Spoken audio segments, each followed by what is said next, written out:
You're in an uproar off the Epstein list? That's all you've got? You see, Stephen A. Smith is someone who is most likely associated with, someone who was on that Epstein list. It won't surprise me at all. Every time there's an issue involving, similarities between one party and another party in regards to it being like the same issue. Like, for instance, this whole allegation thing with, sex trafficking and whatnot. Diddy, like he was on the whole Diddy thing like heavy. So it's kind of like hypocritical just when it comes to him, being dismissive towards the Epstein thing. But when it was Diddy, it was, every day you was on it. You was on the trial. But at the same time, you have to understand in the entertainment industry, these people have to cape for the people in power, the big wigs in power, because they most likely have an alignment with them to where they're compromised. Or, at the end of the day, they play their part as a boule member to where they have to be a buffer between, the masses and black people. So this is why he gets on Diddy more, because that's him playing his role as a boule member. He plays the buffer role between the masses and black people. He has to say things, that black people want to hear when it comes to black issues and whatnot, or issues pertaining black people. But when it comes to like white people and whatnot, or like white people in power, he treads lightly. He's dismissive a little bit. So, it just is what it is. Stephen A. Smith is just a fucking pawn. That's all he is. And there's no disrespect. It's just the truth. It's obvious. He exemplifies it. He is a pawn. How are you preparing for General Hospital? Because I heard you got to get buff, but your elbow, something happened with it. So what are you doing? Just staying in shape, eating right, making sure I exercise and protecting my elbow. That's all. Got to be in shape just in case I have to do any love scenes or anything like that. Okay, so when is the love scene? Or just in case? I don't know if there is going to be one. I don't know. You'll have to wait and see. Okay, cool. Now, first things first. Do not get mad at me, but we got to put it out there. Just asking. Do you have a message for the people that are mad at your opinion? I know you had an opinion. You felt like Epstein list, okay, we don't care. What do you say to those people that are mad at your opinion? Because it's your opinion and you are entitled to it, but what I have to say is that I don't care. And the reason that I don't care is because everybody has an opinion, number one. Number two, I get paid for mine. They tell you things without telling you, man. They tell you things without telling you. See, the reason why Stephen A. Smith was poo-pooing the whole Epstein list is because these people, believe it or not, most of these bigwigs, they partake in it. The people on the list he probably associated with, they partake in it. You have to understand the nefarious aspects of this deceptive world we live in. It's based in deception.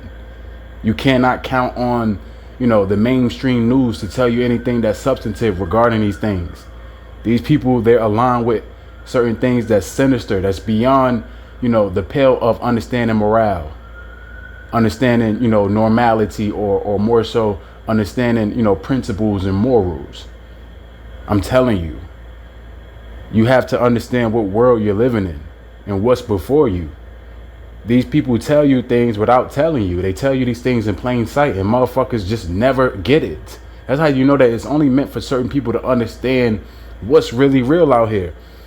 Prime example is listening to a song. You listen to a song from Kendrick Lamar called Reincarnated.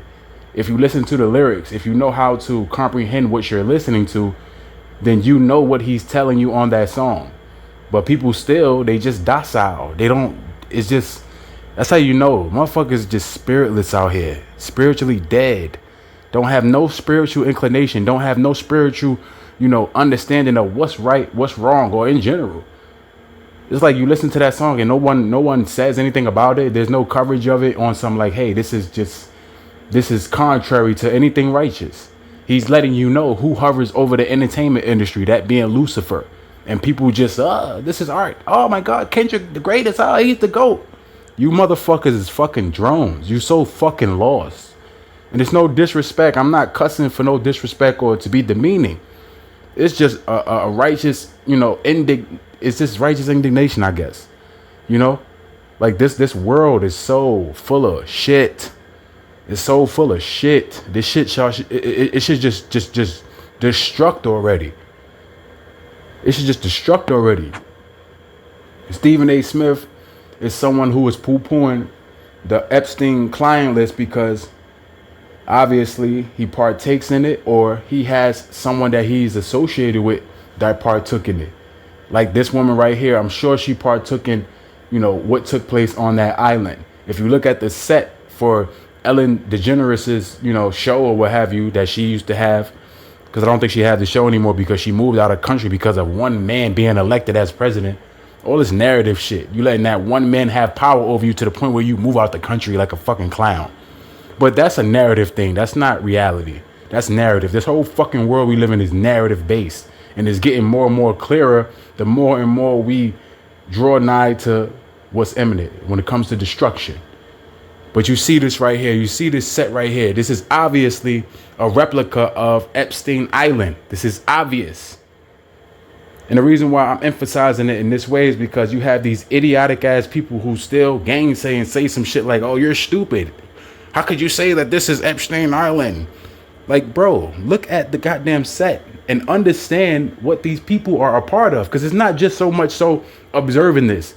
You have to take into account what these people are a part of, what they're aligned with, what hovers over the industry. And it's easy to understand why this is replicating Epstein Island.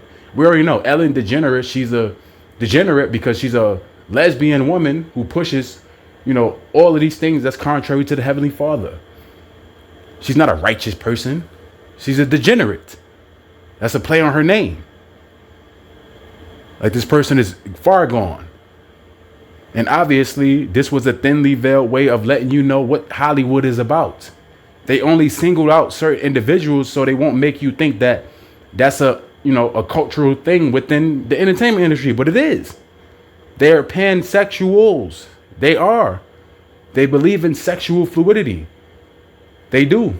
They believe that men and women aren't human beings, that they're just entities encased in flesh, which is why they push these transgender agendas so hard, because they believe that man and woman coming together represents perfection esoterically when it comes to, their adherences. Also going into the worship of Hermes and Aphrodite coming together to make hermaphroditus. Also in the worship of the goat god known as the Baphomet or Pan or the Satyr or Saturn. That's what it is. And the things that they partake in when it comes to the physical in regards to the sexual acts, Epstein Island and, the whole sexual fluidity and pansexuality. That's what it is.